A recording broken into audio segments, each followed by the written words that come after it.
Good morning and welcome back to this little mini series, I guess, or horror story of my journey of home printing. And as I said in the last video regarding this, this potentially could be last chance saloon for me doing home printing. I really hope it's not, mind you.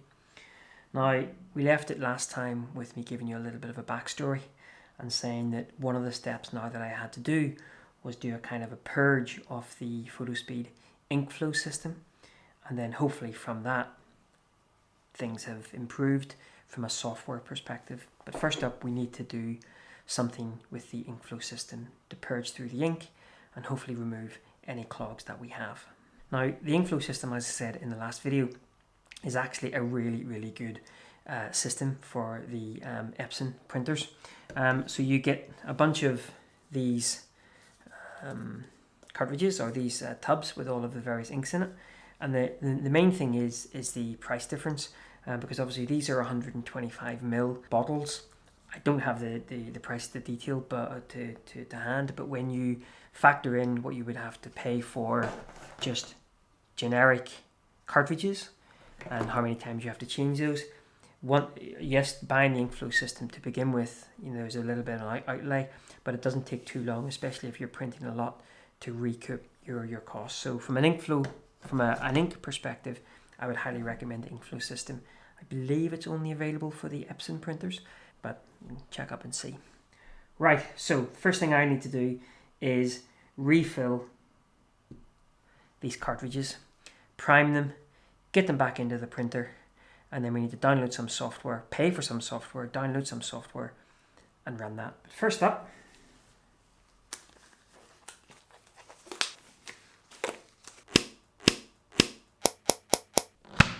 the doctor will see you now.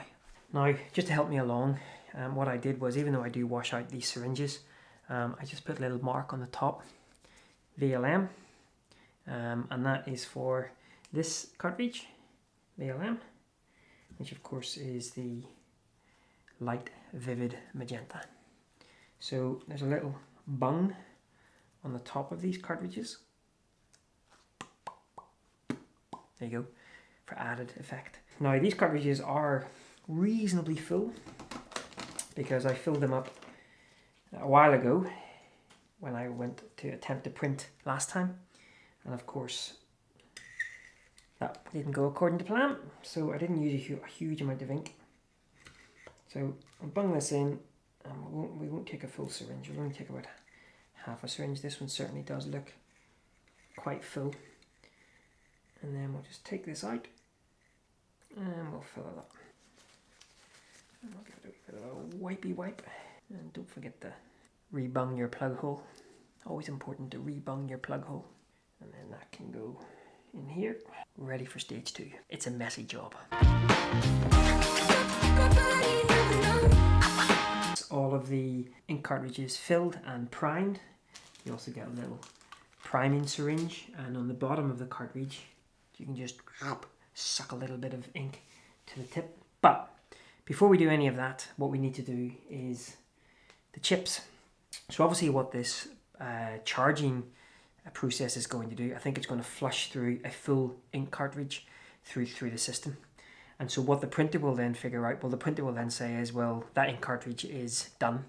And so to avoid that, you need to replace the chips. And so what we'll do is the chips that we have on here, that will be showing a certain number of runs, we'll take those out, we'll put these new chips in, we'll let these get depleted with the charge, and then we'll put these old chips back on again. So let's do that. Okay, so now we're ready to put those cartridges back in the printer, download the software, and do a charge. I still don't think this is going to work. I think it's something else.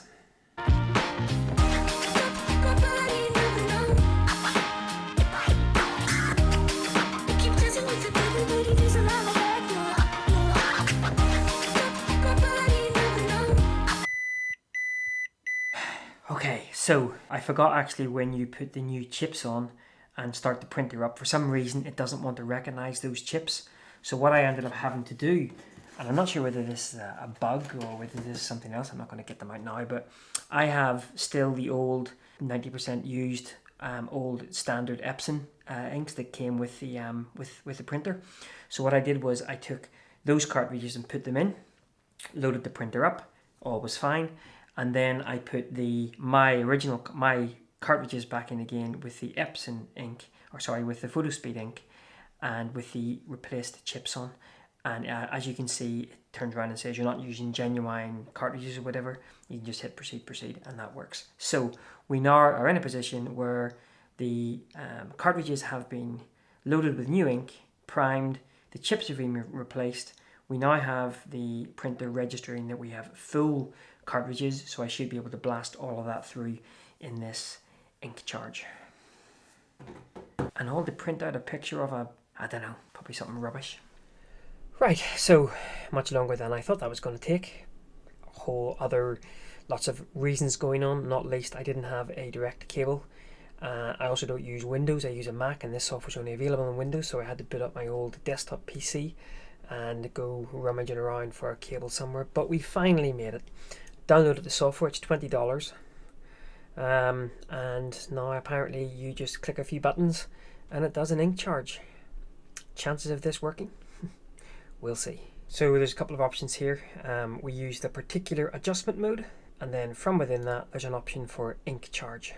And I think that's it. Well, it's doing something. Who knows? Who knows? Who knows? We shall see. So we're almost there. One thing I don't quite understand is where's the ink going? The ink charge has been completed properly. I mean, I didn't put any paper in. I guess maybe it's not quite sure what the ink charge would do. I thought it was going to flush things through, and so you maybe needed to put some paper in there or something, but I was kind of waiting on all this random ink just to start running out of the printer, at which point I would have just shut my office door and never come back in here again. Probably set fire to it. Anyway, so the next stage is now to print a nozzle check and check the print pattern. So let's do that. Interesting. That seems to have done the trick in terms of unclogging all the cloggy bits that I just couldn't get done through a normal print nozzle check and things like that. Impressive. Okay, well, I guess the next thing to try is a print. So let's give that a go. So it's actually the following day now. Yesterday I recorded probably for 2 or 3 hours, and came to import the footage into the computer today, and the audio was out of sync. I was using an external, hang on, are you straight here? Come on, go. I was using an external mic, and for some reason, it's happened before, the audio on the GoPro was not synced with the audio on the footage on the GoPro was not synced with the external mic, my little Zoom recorder. I just couldn't get it to sync. Something to do with, I think, the frame rate on the GoPro versus the kilobits per second sampling, so who knows. So, dumped all that footage, came in this morning, went to go and record it again, and I ended up just rambling. And even though I'd said during my recording today that this wasn't going to be a vlog about how to proof and print and yada yada yada, it ended up being like that, and I think it ended up being like 30 minutes. So, cut all that, and instead I shall just summarize. I took an image out of my library and went ahead and looked to print it. And the first thing I did was I let the printer manage the colour. If you remember, when I first started this issue, even though we were getting those god-awful colours, yeah, those colours, oh, and not forgetting our old friend, pink blancmange. I didn't even know what way was up there, it was so pink. Some sort of abstracted, like, when I was originally getting the problem, using printer manages colour seem to have given me an okay print, but of course that made me question, well, what's the whole point of having these custom profiles? So I printed out using the printer manages colour, and the colour seemed okay. So the first thing that's told me was yesterday's unclogging business did the trick. So that little bit of software, I think it was $20, definitely worth the money. It seemed it used up pretty much half of all the ink in all of the cartridges, so it's not you have to sort of factor that bit into it as well, but it certainly seems to have done the trick from unclogging the cloggy bits, or whatever happens. I still don't know where the ink's gone. So then the real test. Would it actually work when I chose a custom profile? When I say custom profile, I'm using the generic Photospeed smooth cotton profile. Even though I've got custom profiles myself, these are 12, 18 months old, and I'd rather not use those at this point. I'd rather get those reprofiled and resent to me. So I just used downloaded today a generic smooth cotton profile and went ahead and printed again, and it seems fine. Now, part of me goes, yo! But part of me also goes, what the actual... I don't like problems that just disappear. Problems that just disappear. I used to work in IT, and problems that just disappear normally meant that you could nip off work on a Friday afternoon, head down the pub, have a quick half. But of course, those problems that disappeared also meant that just when you're about to enjoy your mouth around those lovely amber nectar, old Joe user on the phone, well, the problem's back. So I don't like problems that just disappear. We like problems that we figure out what they are and we fix them. So I'm happy, but I'm also a bit annoyed that it has just disappeared. As we thought, this seems to have been a software glitch, something to do with Macintosh, something to do with the Epson, I'm not sure. I really hope it doesn't come back. I made lots of prints. Well, a number of prints. So these are the first ones that I printed out, and then I picked another couple. Now, I didn't really do much to them, and already I can see that they're sort of, this one especially, I kind of looked at and was like, what's a bit washed out, but of course at least the colours, well, in fact, look at that. Now, don't say you prefer this one, alright? Shh, keep that to yourself. And of course our old friend, pink blancmange. That's what it should look like. So the printing seems to be resolved. So I took one of those prints of Ballantoy and I did a little bit more tweaking on it to bring out some of the more, what it looks like to my eye on the screen. And I'm getting closer. Now, the big challenge now is holding this print. Is it filling me with that sense of, wow, this is my print. And at the moment, no. So I've set myself a little bit of a challenge. I'm going to take between 5 and 10 of my images that I've made over the last number of years. And I'm going to really, really work on them from a getting them ready to print perspective. And I'm going to print them. And once I've done lots of proofing with them and once I've lots of tweaking with them, I'll print them out large, well, as large as I can on this bad boy. And at that point, it will be interesting to see whether I'm holding a big print that I could have produced from, right from the beginning, right at the printing out, whether or not it fills me full of that, wow, yes, printing is definitely for me, home printing is definitely for me, because as I hold this print right now, it's nice. But I could also get this from simply sending it off to a print lab and getting something sent back. So that's going to be the big challenge now. Can I produce between 5 and 10 images that I'm absolutely ecstatic with from a final print perspective? And more importantly, would I then be willing and able to put those up perhaps for sale as prints on my website? But first and foremost, do they do something for me? Now that's probably going to take me about a month. Oh, this? It's the next day. The magic of camera. So that's going to take me about a month, I'm sure. 3-4 weeks. Good job, we've got plenty of time on our hands indoors. And I'm just going to play a lot with a handful of prints, I think 5 prints, and really try to get myself happy with those. Now, at the moment, I only have... Hang on.